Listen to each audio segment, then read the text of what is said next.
Learning channel education and exams पर आपका स्वागत है। आज की वीडियो में हम पढ़ेंगे क्लास 9th की बायोलॉजी से एक important chapter why do we fall ill, अर्थात हम बीमार क्यों होते हैं पार्ट से कुछ इम्पोर्टेंट क्वेश्चंस। और ये प्रश्न आपकी आगामी एनटीएससी परीक्षा के लिए बहुत ज़्यादा इम्पोर्टेंट हैं। इस पार्ट से 2 या 3 प्रश्न पूछे जाते हैं। तो स्टूडेंट्स आइए समझते हैं वे कौन से प्रश्न हैं जो परीक्षाओं के लिए बहुत ज़्यादा इम्पोर्टेंट हैं और जिनको समझना आपके लिए जरूरी है। पहला क्वेश्चन है, निम्नलिखित में से कौन सा विषाणु रोग नहीं है, अर्थात 4 डिजीज दे रखी हैं, इनमें से बताना है कि वह रोग कौन सा है जो विषाणु से नहीं होता है। तो देखिए डेंगू, एड्स, टाइफाइड और इन्फ्लुएंजा में देखिए तो डेंगू, एड्स और इन्फ्लुएंजा विषाणु से होने वाले रोग हैं, जबकि टाइफाइड एक बैक्टीरिया से होने वाली बीमारी है और उस बैक्टीरिया का नाम है सैल्मोनेला टाइफी। तो यहाँ पर सही उत्तर हो जाएगा टाइफाइड। क्वेश्चन नंबर 2 है, निम्नलिखित में से कौन सा जीवाणु रोग नहीं है। तो अब प्रश्न इस तरह से है कि जीवाणु यानी कि जो बैक्टीरिया से जो रोग नहीं होता है वह कौन सा है। हैजा यानी कोलेरा, तपेदिक यानी ट्यूबरकुलोसिस, एंथ्रेक्स और इन्फ्लुएंजा। तो स्टूडेंट्स जैसे अभी हमने पढ़ा इन्फ्लुएंजा वायरस से होता है, ये जीवाणु से नहीं होता। तो यहाँ पर सही उत्तर हो जाएगा ऑप्शन डी। अगर हम हैजा यानी कोलेरा की बात करें तो कोलेरा एक बैक्टीरिया से होने वाली बीमारी है और उस बैक्टीरिया का नाम है विब्रियो कोलेरा। इसी प्रकार ट्यूबरकुलोसिस भी बैक्टीरिया से होने वाला रोग है और उस बैक्टीरिया का नाम है माइकोबैक्टीरियम ट्यूबरकुलोसिस। और इसी प्रकार एंथ्रेक्स भी जिस बैक्टीरिया से होता है उसका नाम है बैसिलस एंथ्रेसिस। तो तीनों बीमारियां बैक्टीरिया यानी जीवाणु से होती हैं, जबकि इन्फ्लुएंजा वायरस से संचालित होता है। प्रश्न नंबर 3 है स्टूडेंट्स, निम्नलिखित में से कौन सा रोग मच्छर से संचालित नहीं होता। तो मस्तिष्क ज्वर यानी कि ब्रेन फीवर, मलेरिया, टाइफाइड और डेंगू। तो इन तीनों में से टाइफाइड जो बीमारी है वो मच्छर से नहीं फैलती है, बाकी तीनों बीमारियां मच्छर से फैलती हैं, जबकि टाइफाइड दूषित जल से फैलती है। तो इस प्रकार से ऑप्शन सी टाइफाइड सही जवाब होगा। प्रश्न नंबर 4 है, निम्नलिखित में से कौन सा रोग जीवाणु द्वारा होता है। फिर से प्रश्न है कि जीवाणुओं से होने वाले रोग। तो टाइफाइड जिसे हमने पढ़ा था यह जीवाणु से होता है, एंथ्रेक्स यह भी जीवाणु से होता है, क्षय रोग यानी टीबी यह भी जीवाणु से होता है। तो मलेरिया एक ऐसी बीमारी है जो जीवाणु से नहीं होती। Malaria is caused by protozoa called Plasmodium vivax. तो इसलिए ऑप्शन डी सही जवाब होगा। प्रश्न नंबर 5 है, निम्नलिखित में से कौन सा रोग प्रोटोजोआ प्राणियों द्वारा होता है। तो मलेरिया जैसे भी हमने बताया था कि मलेरिया एक प्रोटोजोआ से होता है, तो ऑप्शन ए ही सही है। इन्फ्लुएंजा वायरस से होता है, एड्स भी वायरस से होता है, जबकि हैजा बैक्टीरिया से होता है। प्रश्न नंबर 6 देखें स्टूडेंट्स, निम्नलिखित में से कौन सा व्यक्ति के स्वास्थ्य पर दीर्घकालिक प्रभाव डालता है, यानी कि लॉन्ग टर्म तक कौन सी चीज है जो कि व्यक्ति को प्रभावित कर सकती है। खांसी जुकाम, तो खांसी जुकाम एक तात्कालिक बीमारी है। चिकन पॉक्स भी तात्कालिक बीमारी है। तनाव एक स्ट्रेस है लेकिन इसको भी मेंटेन किया जा सकता है, जबकि तंबाकू चबाना दीर्घकालिक प्रभाव शरीर पर डाल सकता है। तो ऑप्शन हो जाएगा सी।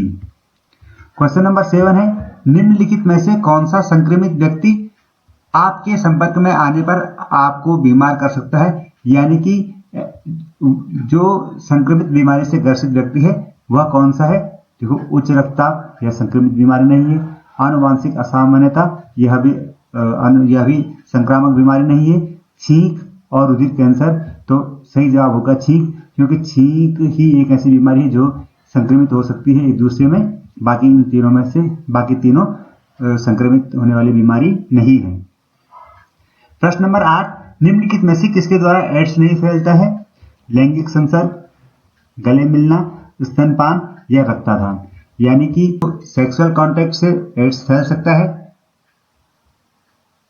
ब्रेस्ट फीडिंग से एड्स फैल सकता है और ब्लड ट्रांसफ्यूजन से भी एड्स फैल सकता है। गले मिलना यानी हगिंग से एड्स नहीं फैलता है। तो सही जवाब हो जाएगा ऑप्शन बी। प्रश्न नंबर 9 स्टूडेंट्स, प्रति विषाणु औषधियां बनाना प्रति जीवाणु दवाइयों के बनाने की अपेक्षा अधिक कठिन क्यों है। तो इस प्रश्न को समझते हैं कि विषाणुओं से होने वाली बीमारियों के लिए औषधि बनाना कठिन है, जबकि जीवाणुओं से होने वाली बीमारियों के लिए औषधि बनाना आसान है। तो प्रश्न ये है कि विषाणुओं से होने वाली बीमारियों के लिए औषधि बनाना कठिन क्यों है? तो इसका सही जवाब है students option C, because virus है very few biochemical mechanism of their own, यानी कि जो वायरस है उनकी अपनी जो जैव रासायनिक प्रणाली है यह बहुत कम होती है, उसको डिटेक्ट करना मुश्किल है, इसलिए उसकी अगेंस्ट दवाइयां बनाना मुश्किल काम है। प्रश्न नंबर 10 है, निम्नलिखित में से कौन सा रोगजनक कालाजार का कारण होता है? यानी कि जो ये वेक्टर्स दे रखे हैं इनमें से कालाजार बीमारी के लिए कौन उत्तरदायी है? तो इसमें सही जवाब है लिस्मेनिया कालाजार बीमारी के लिए उत्तरदायी है, ऑप्शन सी।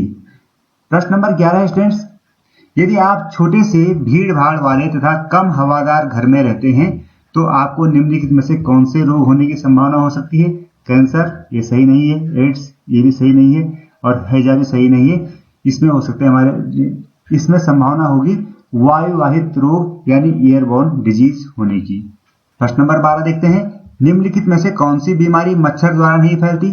डेंगू मच्छर द्वारा फैलती है, मलेरिया भी मच्छर द्वारा फैलता है, मस्तिष्क ज्वर एन्सेफेलाइटिस तो यह भी मच्छर के द्वारा फैलता है।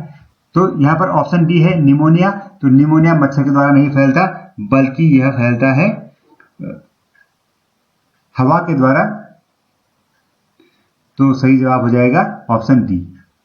प्रश्न नंबर 13 है, निम्नलिखित में से कौन सा व्यक्ति के स्वास्थ्य के लिए प्रमुख नहीं है?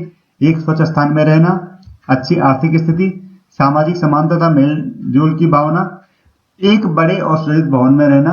तो अगर हम इस प्रश्न को देखें तो स्वच्छ स्थान में रहना बहुत जरूरी है आदमी के स्वस्थ रहने के लिए, अच्छी आर्थिक स्थिति का होना भी आवश्यक है, सामाजिक समानता मेल जोल की भावना भी होना जरूरी है व्यक्ति के स्वास्थ्य को अच्छा बनाए रखने के लिए। जरूरी नहीं है कि बड़े और सुसज्जित भवन में रहने वाला व्यक्ति अस्वस्थ नहीं हो सकता, तो यहाँ पर ऑप्शन हो जाएगा डी।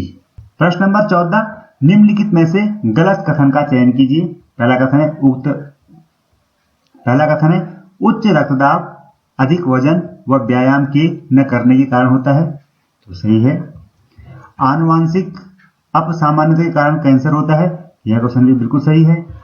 और आगे है कि एक्ने स्टेफाइलोकोकाई के कारण नहीं होता, तो यह कथन भी सही है। तो जो गलत कथन है वो है अम्लीय भोजन खाने के कारण पेप्टिक अल्सर होता है, तो यह कथन गलत है क्योंकि पेप्टिक अल्सर अम्लीय भोजन खाने से नहीं बल्कि पेप्टिक अल्सर होता है बैक्टीरिया के कारण, और उस बैक्टीरिया का नाम है हेलिकोबैक्टर पाइलोरी। तो यहाँ पर ये गलत जवाब है कि अम्लीय भोजन खाने के कारण पेप्टिक अल्सर होता है, तो ऑप्शन सी हो जाएगा सही।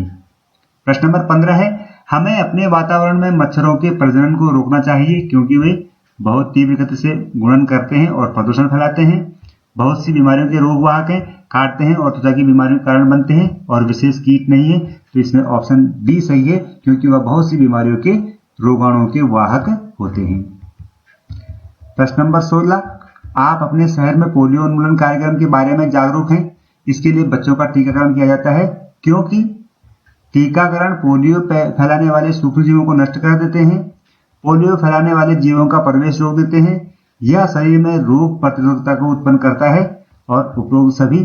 तो यहाँ पर सही जवाब है ऑप्शन सी कि पोलियो का जो वैक्सीन होता है वह शरीर में उस रोग की प्रतिरोधकता क्षमता को बढ़ाने के में मदद करता है, तो इसलिए वैक्सीनेशन किया जाता है। प्रश्न नंबर 17, विषाणुओं से हेपेटाइटिस रोग होता है, यह रोग निम्नलिखित में से किस एक द्वारा संचालित होता है? वायु, जल, भोजन या व्यक्तिगत संपर्क? तो इसका सही जवाब हो जाएगा वाटर। जो हेपेटाइटिस का जो वायरस होता है वो पानी के द्वारा शरीर में प्रवेश करता है, तो इसलिए सही जवाब हो जाएगा ऑप्शन सी। तो स्टूडेंट्स ये थे क्लास 9 के चैप्टर 13 से एनसीईआरटी एग्जाम्पलर्स, और ये परीक्षा की दृष्टि से बहुत ज़्यादा महत्वपूर्ण है। आशा है इस वीडियो के माध्यम से आप इन प्रश्नों को समझे होंगे। तो अगर आपको वीडियो अच्छा लगा है तो आप इसे लाइक करना ना भूलें और चैनल को सब्सक्राइब करें। नेक्स्ट वीडियो में हम ऐसी जानकारी किसी दूसरे चैप्टर से लेकर आएंगे, तो तब तक के लिए गुड बाय, टेक केयर।